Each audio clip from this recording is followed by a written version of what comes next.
This is Writers Not Writing, the show where you can get to know your favorite writers and soon-to-be favorite writers by listening to them confess to the ways they procrastinate. Thanks for procrastinating with us. I'm Benjamin Gorman, and the quiet guy behind the glass there is Doug the producer. I write novels and collections of poetry and stuff. Doug tries his best to make me sound better.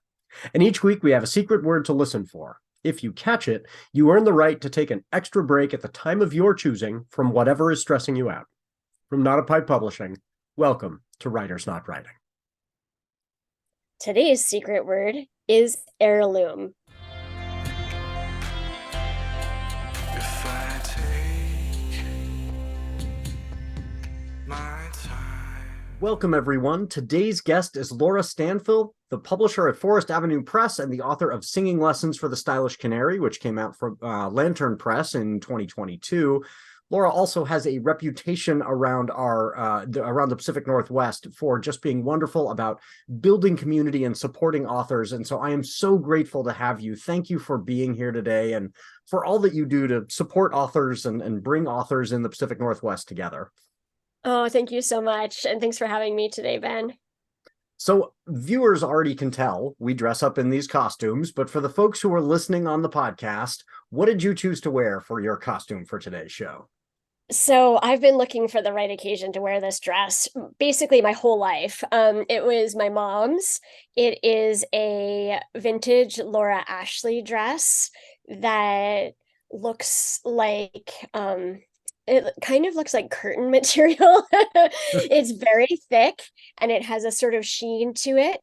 And it is covered in roses and little burgundy bows. And it's basically a ball gown. And I've wanted to wear it to like a Powell's event or something, but it's so much fabric, I can't even get in the car. So yes, we are very much overdressed, but you look fantastic. It's amazing.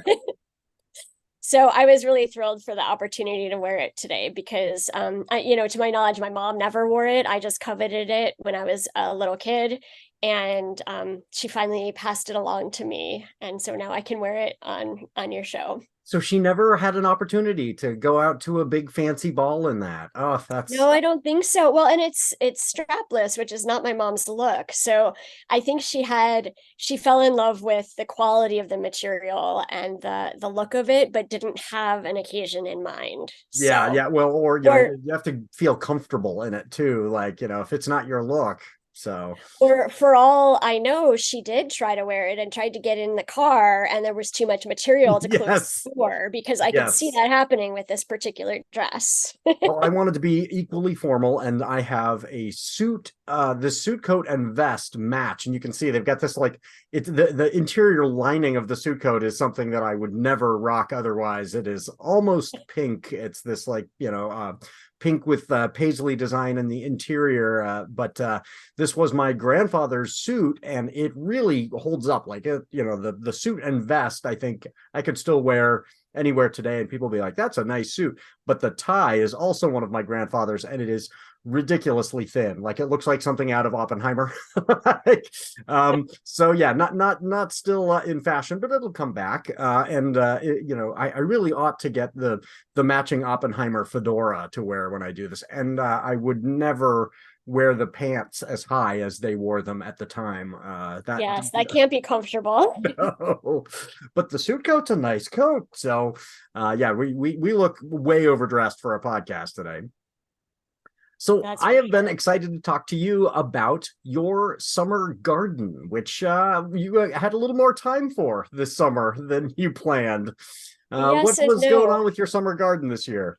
Well, actually, so I broke my foot in June. I had a good garden started. I did a lot of starts in the house, and then I broke my foot, and I couldn't get around to all the places where I garden. I actually have in previous years I've had gardens at 3 different houses. Oh, which is excessive, I think, but it's kind of wonderful. Yeah. I last summer every morning I got up and I watered my mother-in-law's garden because she needed the support, and because pretty much all the starts for that turned into full plants in her garden were ones I started at my house. So I had a vested interest in making sure those little babies stayed alive and watering them and then picking raspberries. And then I would go to my parents' house and I would water their garden because I'm in charge of their garden beds. And then I would eventually get to my house and I would do our little container garden in our front yard and our backyard. But this year I broke my foot and was on the couch. I kind of visited my container garden, but I did not get over to the other gardens very much unless somebody would drive me because it was my right foot. So the bunnies ate my garden mostly, probably some squirrels. But it's okay. I just decided, this is that year. But what's been amazing is all of our fruit is coming in, and our fruit trees and our vines have been doing awesome. So I'm making up for lost time right now, and every day is a fruit day. Yeah. I have apples, pears, plums, grapes. We had peaches, we had cherries. How did the peaches do this year? Yeah, we had peaches. We have a little tiny stunted tree and it's doing great. That's great. Yeah. We have pears and plums, and the plums, I get like 6, and the tree is huge. I don't know why we don't get very many plums, but the pears this year are crazy. And I don't know if you had this experience, but I think it was last year. We had a really bad hailstorm just when the flowers bloomed, and it knocked all the blooms off, and I had almost no pears for a year. So I had pears, then a no pears year, and then this year I am, yes, it's fruit. So that happened with all of ours. We had almost no apples, almost no plums, maybe actually no plums that we were able to get. The birds took their share. Yeah. And no plums, apples, or pears, and no grapes either last year. And this year, abundance is everywhere, and it's so it kind of balances out. Last year you got all the flowers, all the garden, and this year you get all of the fruit. Yes, exactly. And honestly, if I were trying to manage a surplus of garden things right now and also trying to manage all the fruit, that would be difficult. But as it is, so I feel like it's okay. Today I dropped off a bushel or more, I don't know, of apples from our trees to the Portland Cider Company in Clackamas, and they're collecting apples for their community harvest cider, and so you can donate apples, and they're going to make a community cider to benefit. I don't know if it's the Oregon Food Bank, but it's for hunger. So yeah, that's somebody was I was complaining to somebody, I don't know what I'm going to do with all of these pears, and they said, the Ella Curran Food Bank here in town will accept fresh fruit, and I was like, oh yeah, I'm just going to take them. Yep. I mean, a box, I guess, like it's going to be enormous. It's just so I just brought boxes and containers, but other people there had Home Depot buckets, and I thought that was brilliant. Yeah, it's a nice way to carry fruit. I also participated in PDX Yard Share a couple of weekends ago. Have you heard of that? No, what's that? It is in Portland, and it's a multi-organization endeavor to have people who have an abundance of harvest share with their neighbors.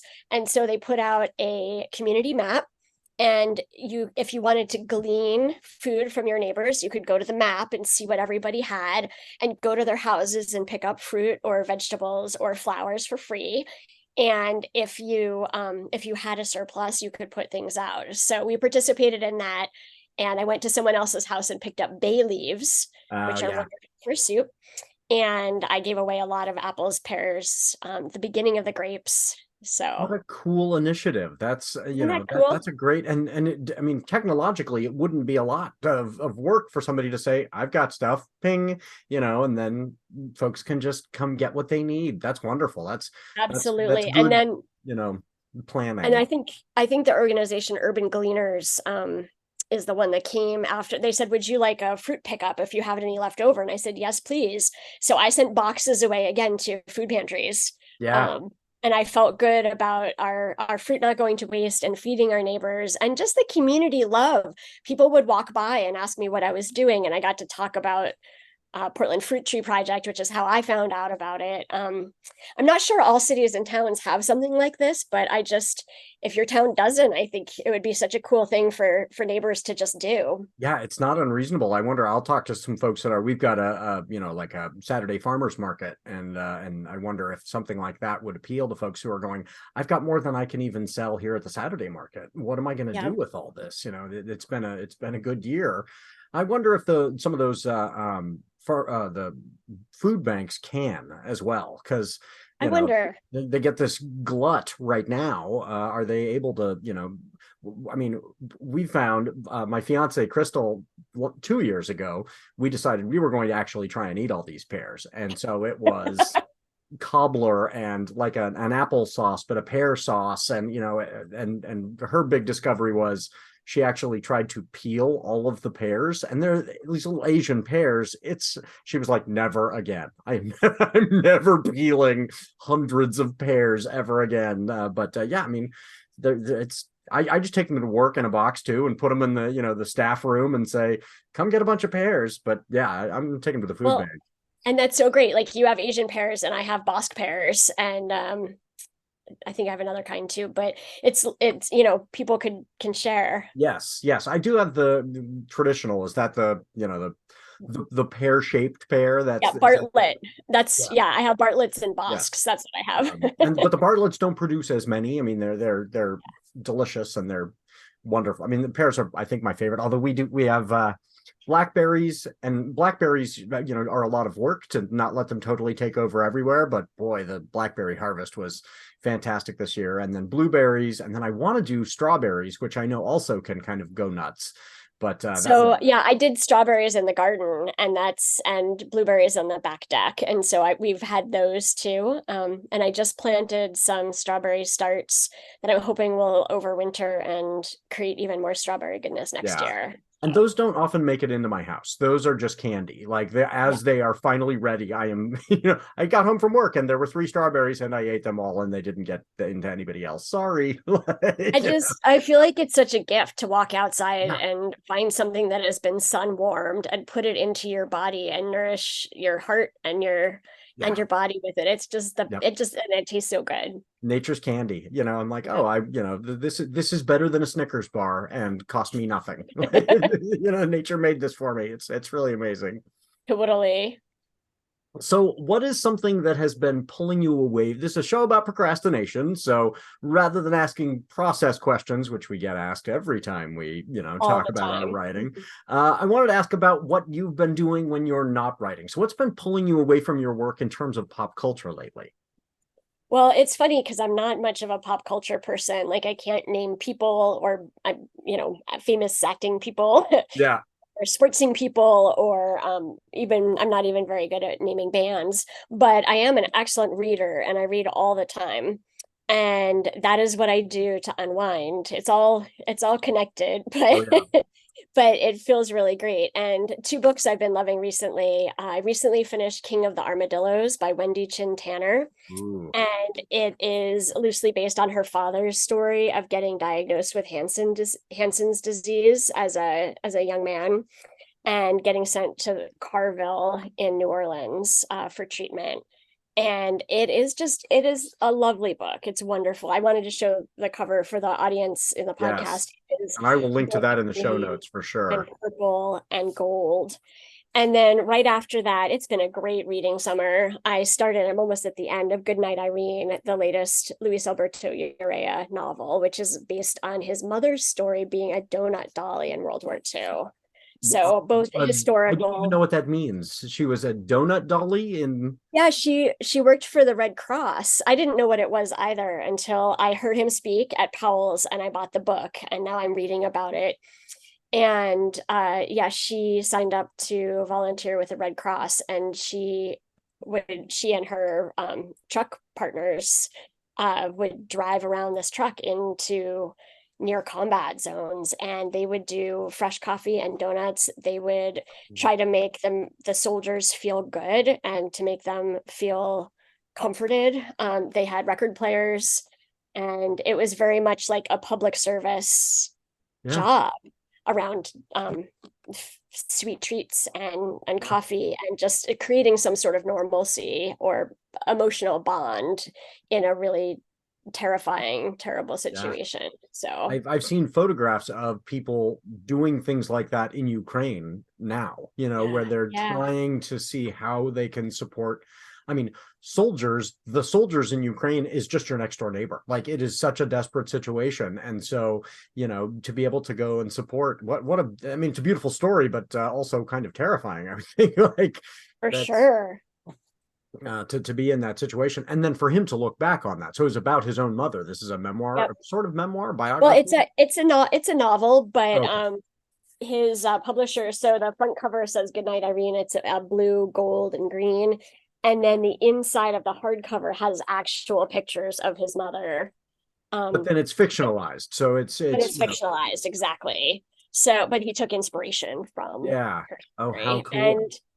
And it's, I highly recommend looking up any interviews with him where he's talking about this book, because just it's been fascinating, and it's a piece of history I didn't know.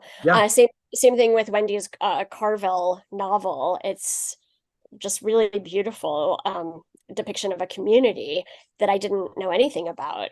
Yeah, and that's one of the things that I love about, I read a lot of fiction, and so then I have to wonder, I learned about this community. To what extent was this accurate? To what extent was this fictionalized? But it is, there's a lot of stuff, bouncing around in my head that is not actually factual. It's, I learned about it through a novel, and maybe it's correct, and I'll kind of people will catch me sometimes, they're like, actually, that didn't happen that way. Oh, but it happened in the book that I read about it. But yes, I will check those out, and we'll link to those in the show notes. So folks, look at those. And if you're listening to the podcast, do check those out and check out those covers too, because they're very cool. So what was a news story that's been getting your attention and keeping you away from your work lately? Well, I've always been much more of a local news person. My background's in community journalism, and so small town reporting has really always been my thing.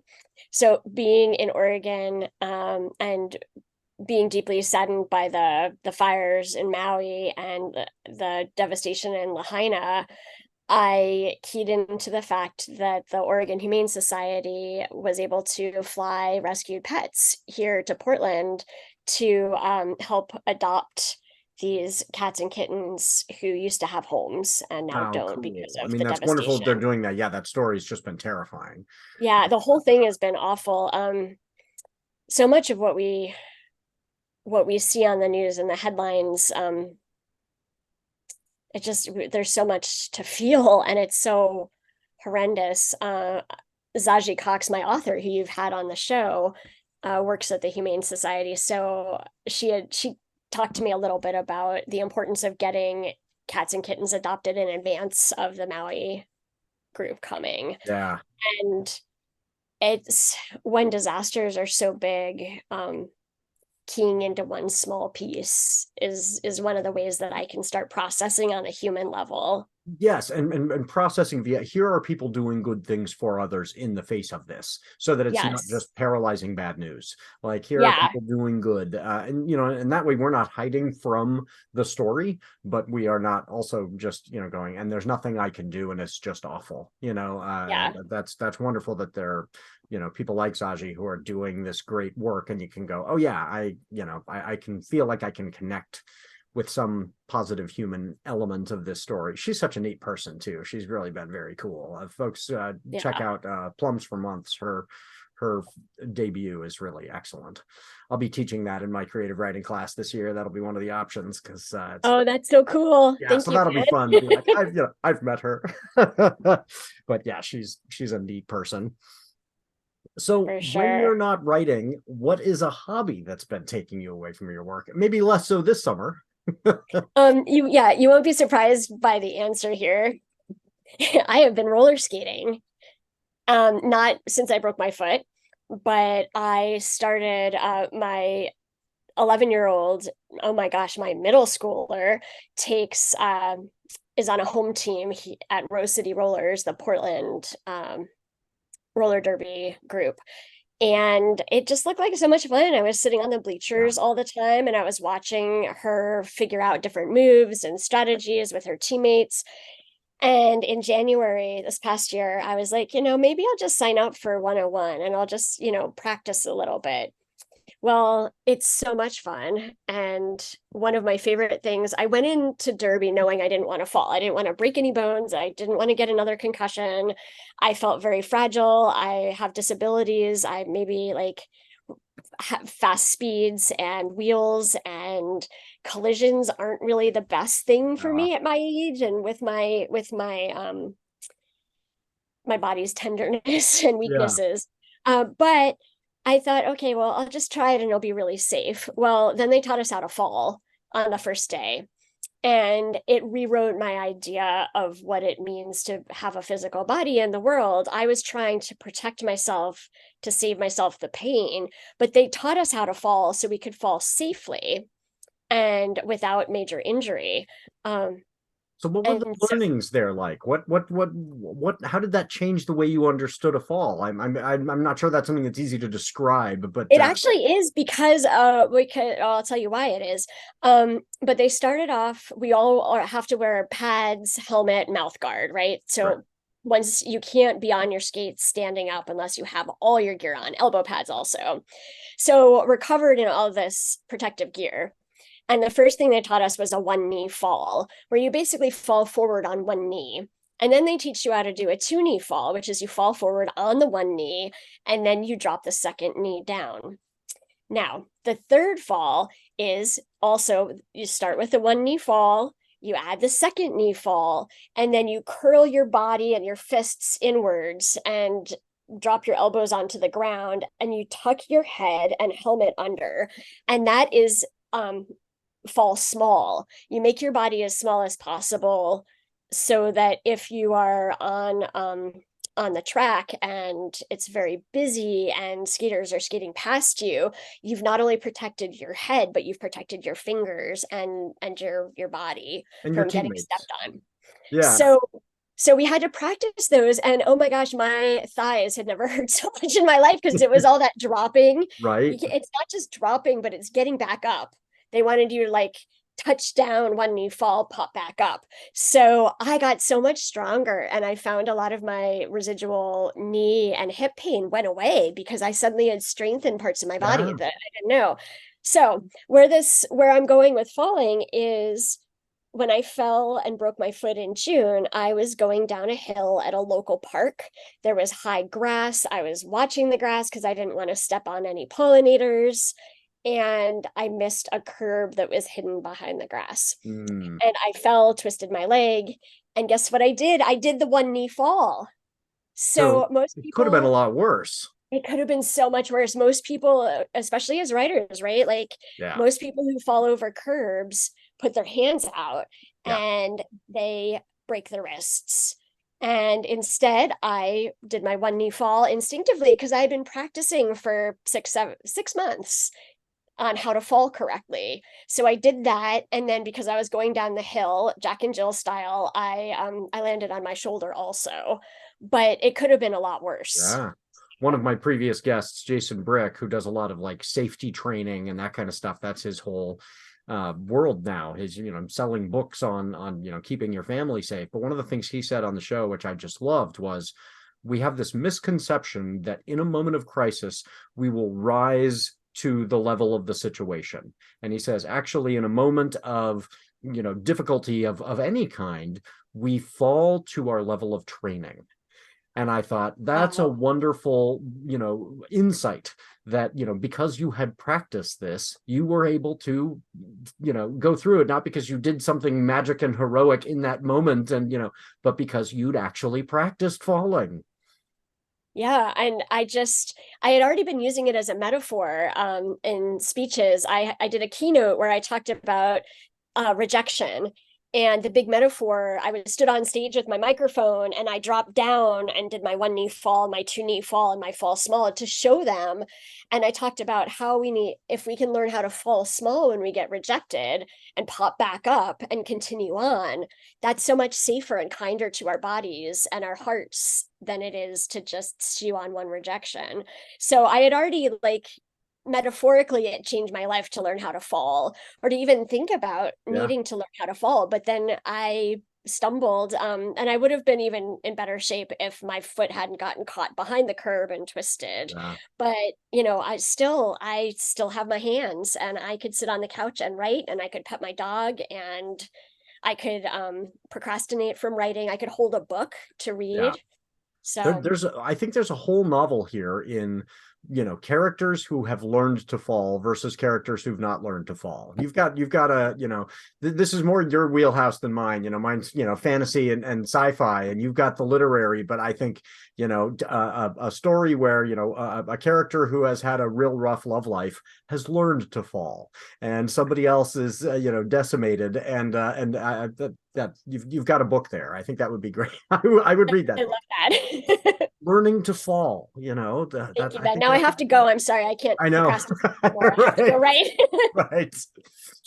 So just kidding. Yeah, but I did write it down. Yeah, I mean, right. Learning to fall. There's a beautiful book there about you have to do something with different characters so that we could see, oh, this is what it means to learn to fall, and get up again.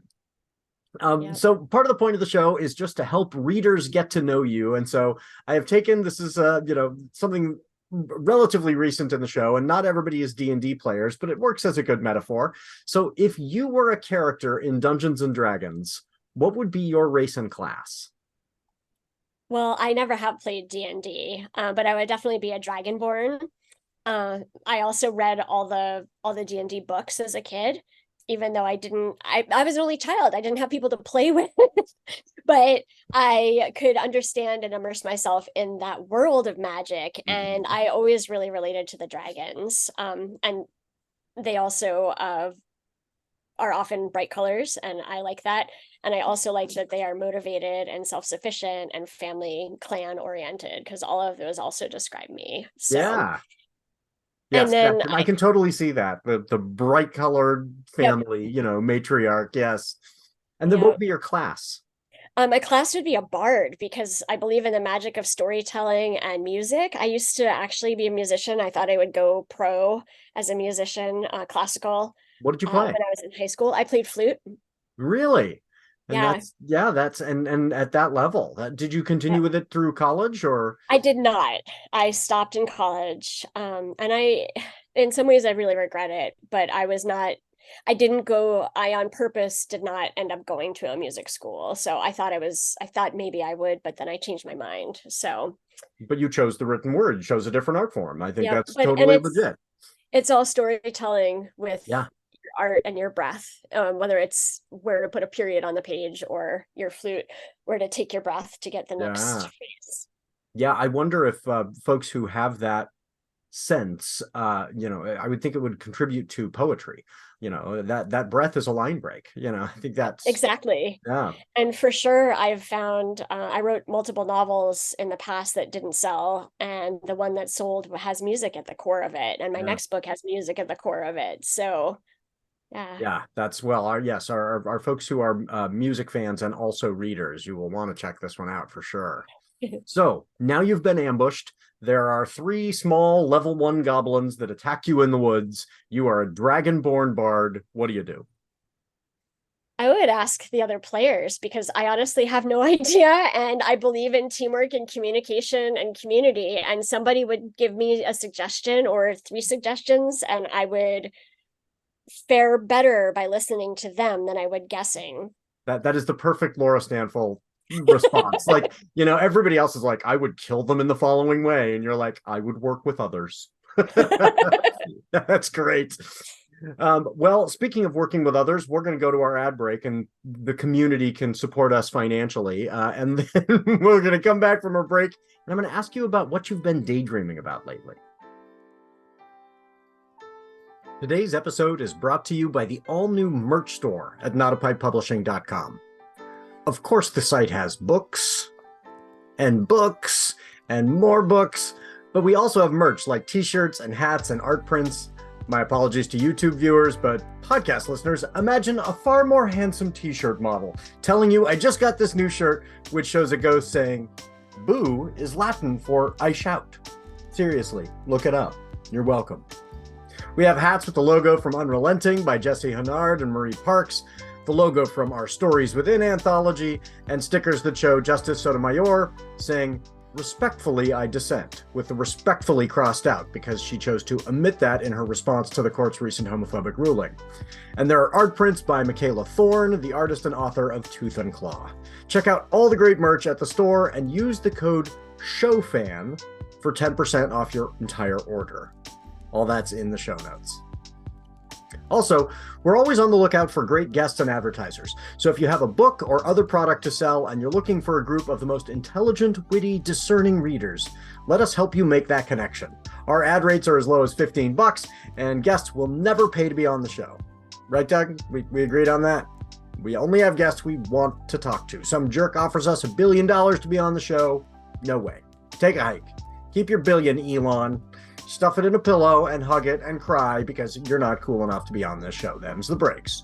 You too, J.K. Rowling, get your hateful, racist, transphobic ass out of here. You can't buy an empathetic soul with that $1 billion, and it won't get you on this show either. The rest of you, make Writers Not Writing a part of your marketing plan today. Welcome back, everybody. So, Laura, what's something you've been daydreaming about lately? Oh my gosh, this is funny because there's only one answer that I could come up with for this question when I was thinking about what I've been thinking about. And it's beans. I've been thinking about beans, Ben. Not the answer I expected. No, heirloom beans. I became vegan a couple summers ago for health reasons, and I have recently fallen in love with heirloom beans and learning how to cook them and put them into different dishes, hide them as needed. But they're just absolutely delicious. I signed up a couple years ago for the Rancho Gordo Bean Club, and it took me a long time to get into the club. And I just received my second shipment of heirloom beans, and they choose beans and they send a little newspaper with some recipes, and I feel excited. And again, like it's a community thing because I'm in this club with other people. And also it's challenging me to figure out how to cook with them. Are they like bananas in that we've created a monoculture, and when you get beyond that monoculture, there's a lot more richness than we're aware of in the world of beans? Exactly. And Rancho Gordo does a great job of supporting small farms and helping them keep these heirloom varietals sustainable. So that's another reason why I love supporting. I feel good when I eat heirloom beans, but I also know it's good for our world. It's good. Yeah. It's good to have not the banana monoculture. That article was so wild. Did you read that? No. There was I think it was Literary Hub had an essay about the banana, and I had no idea. Yeah, it's a real environmental danger. Like, we have created a banana economy that is so built on just one banana. I've read about it before, and I thought that, yeah, we are setting ourselves up for a fall when we say there will be only one, and if we get one blight that takes out that one banana, but also the loss of these very sweet plantains and all these different kinds, if they're not exactly what the consumer expects, they don't fly. So nature laughs last, and if the one kind goes out, we may rediscover. And you're right, it's a good thing people are keeping these other varietals going, so that there's at least an alternative if the one kind goes away. But yeah, that's interesting. I am not a bean fan. My fiance just discovered this the other day. I was telling her the story. When I was a little kid, there was somebody in our church who took to calling me Benji, which is a name I do not like. And so I was less than 2. This was in Michigan before we moved to Illinois. And I said, Benji's for dogs. And everybody thought that was very funny. And the guy knocked it off. He stopped calling me Benji. Well, I then internalized this was the thing to say to get a behavior to stop. And so my parents served me beans and I went, beans are for dogs. and so that became a family punchline, like, oh yeah, Ben doesn't eat beans. Beans are for dogs. And so, yeah, so I've never been a bean fan, but I will eat lots of things where they are cooked in and they're almost hidden, like you said, like, this is the protein here is beans. Garbanzo beans are the root of what's it, falafel, which I love. I love falafel. And and then somebody had to say, you are eating chickpeas. And I was like, I had no idea. But they're fantastic. So is it that kind of thing where it's, here's something you can try with this that you never would have thought to try otherwise? Yes, falafel for sure is on my list. And I make a lot of soups and salads. I made an heirloom tomato bean salad last night with farmers market tomatoes and small white beans, and it was delightful. They taste so great, and they really do taste differently when you cook them from scratch. So yeah, well, and tomatoes are one of those things where until you have grown your own tomatoes and tasted them, you have not, you can't imagine how different a store-bought tomato and a garden tomato are. I mean, it really is striking, the richness of we had a glut of tomatoes last year, and I've had a handful this year. Because I have my not tomatoes aren't doing as well this year either. Which is interesting. I don't, but as many as I can eat rather than way more than I can eat. Like the tomatoes tend to go nuts in our soil here in the valley. That's I have no complaints, but this valley here, I'm down in Independence, so the silt of this Willamette Valley, the soil, just certain things just decide, yeah, we're unstoppable here. Tomatoes go crazy. So great. So what is one thing that you want our viewers and listeners to know about what's going on with your writing? Oh no, this isn't even your writing. You were excited. We were both excited about the same collection that's coming out. Yeah, it's actually something I'm publishing. Oh, this is through Forest Avenue? Yeah. Oh, I'm glad to hear that. I just know about it because I know Annie. Yeah, so tell everybody about this one. This is great. One of my favorite booksellers, I mean, I have a lot of favorite booksellers, but her name is Annie Carl, and she's a disabled bookstore owner of Never Ending Bookshop. And a couple years ago, she pitched me doing an anthology by disabled authors of science fiction, fantasy, horror stories.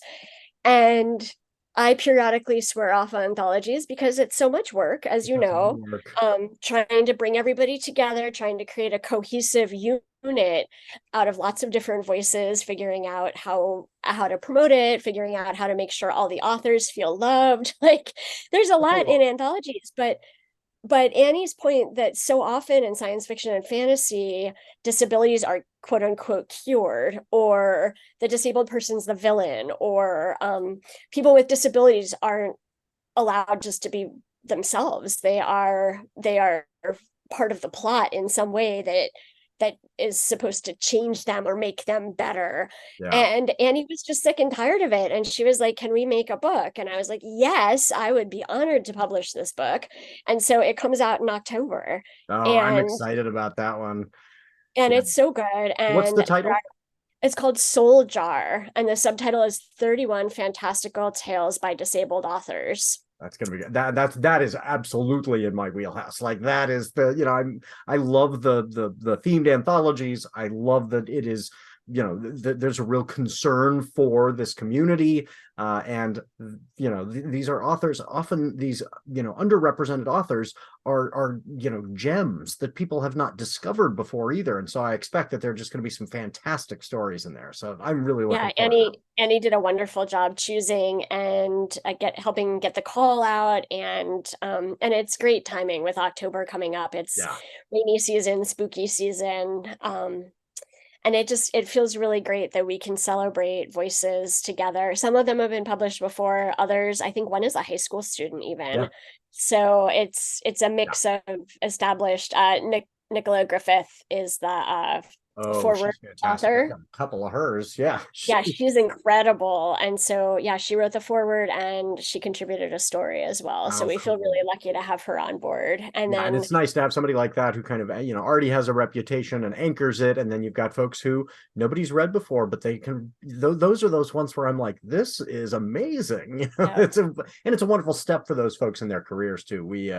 We published an anthology that came out during Pride Month that was all LGBTQIA plus authors, because same thing, we were like, this is a group that in the world of sci-fi fantasy often feels like the depictions are, they're just not as rich as the community. It's, a cis het author goes, oh, I feel obligated to throw in a gay character. One of the things L. Mitchell was talking to me about is with disabled depictions, often the person's disability becomes their entire character. yeah.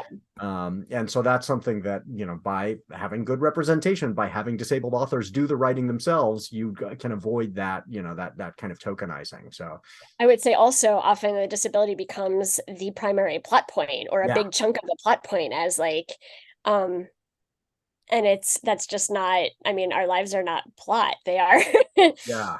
Well, they're, yeah, and we and wanted like you real said, the people. person is living with this disability, not overcoming this disability as the plot, and that was one of the things Elle Exactly. and I talked about too, is people who've got conditions that go on for their entire lives. It's not like, oh, and by the end of the story, this has been resolved in any way. Right. This is a lifelong condition, and this is part of who this person is, but not all of who they are. And so, yeah, I'm excited to see how that then is used in sci-fi and fantasy worlds. So, And yes, I something will else try that. that's When does something that go else on that's really, pre-order? Is that going on pre-order soon? it is on pre-order now. Oh, Yeah. okay, good. I Yeah. got that right away.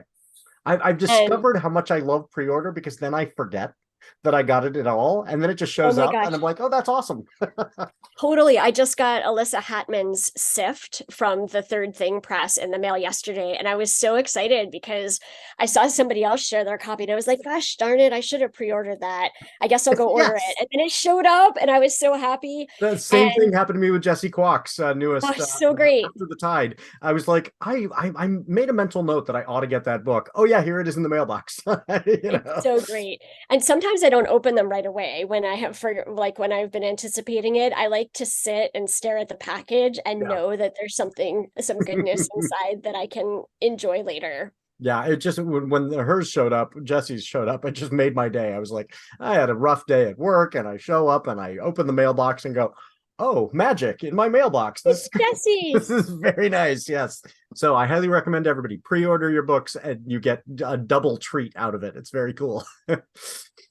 So we do a weekly poll for the show, and I posted on the, platform formerly known as Twitter. So what would be your question you'd like to ask folks about for their votes? Well, I started hearing about pumpkin spice on the radio even like last week, I think. So it's just barely September. It's the 2nd of September today when we're recording, and I couldn't believe that people were talking about pumpkin spice lattes already. But that gave me my question. I wanted to ask how people like their coffee. Do they take it plain or fancy? Yes, and that's a good broad way to ask the question. Yeah, my Crystal loves her Dutch Brothers, and pumpkin spice day was like a day on the calendar. Like it Yeah, was, it's a but she thing. likes hers so much, she'll confess it's barely coffee. Like it's so many other things. It's not really it's coffee is the excuse, it's the location, but really it's this elaborate milkshake. So she would certainly be in the fancy category. But yeah, that's a great one. We'll toss that one up. So what's in your to read pile right now? What are you looking forward to checking out? Tom Lake by Ann Patchett. She's one of my favorite authors, and Cool. I've been really excited to read it. Um, I even bought a kid, knowing the rain and the wind were coming. I bought a kid's windbreaker this summer that actually matches the cover of her book, which is green and has flowers on it. And so I realized how excited I was about her book that I plan to dress like it while I'm reading it. Yes, you'll have to send her a picture. Like that is, that's you're merchandising her book for her. Like that's pretty Totally. great. That's very cool. Yeah. So And you I'm got a very signed excited. copy. Yeah, I do have a signed copy. Her copy editor is a friend of mine, so I've been able to meet her and introduce myself, and she remembered me, so she signed That's great. Yeah. crystallized. Yeah, I like my signed copies, not because of the object, but because this is this kind of tangible recognition that I actually have been in the presence of this person, like some kind of interaction, which is very cool. Not always. There are some where I've purchased them, and didn't actually get to meet the person, but by and large, it's, oh yeah, I got to be there with this person, which I know is very geeky and probably doesn't mean anything to anybody else, but it's neat for me. it's very special, and that's I actually not see her to get this copy. She is coming to Portland, but she's not here yet. But I pre-ordered from the bookstore she owns, Parnassus in Nashville. Right. And I'd forgotten that she is a bookstore owner herself. Yeah. another reason to love her. So I went ahead and pre-ordered on the Parnassus website and said signature, please. Yeah. So, yeah. Oh, yes, absolutely. That's great. So where can our viewers and listeners find you and your work? Oh gosh, forestavenuepress.com is our website. Has my contact info on there. I'm on social media as Forest Avenue Press or Forest Ave Press. That's Instagram, Twitter, and Facebook. And I'm on Blue Sky and the platform formerly known as Twitter, actually, and Instagram as LH Stanfill. Okay, I just got my Blue Sky invite from a friend this last week, and I need to create that one because I need to be on another form of social media. Of course, right?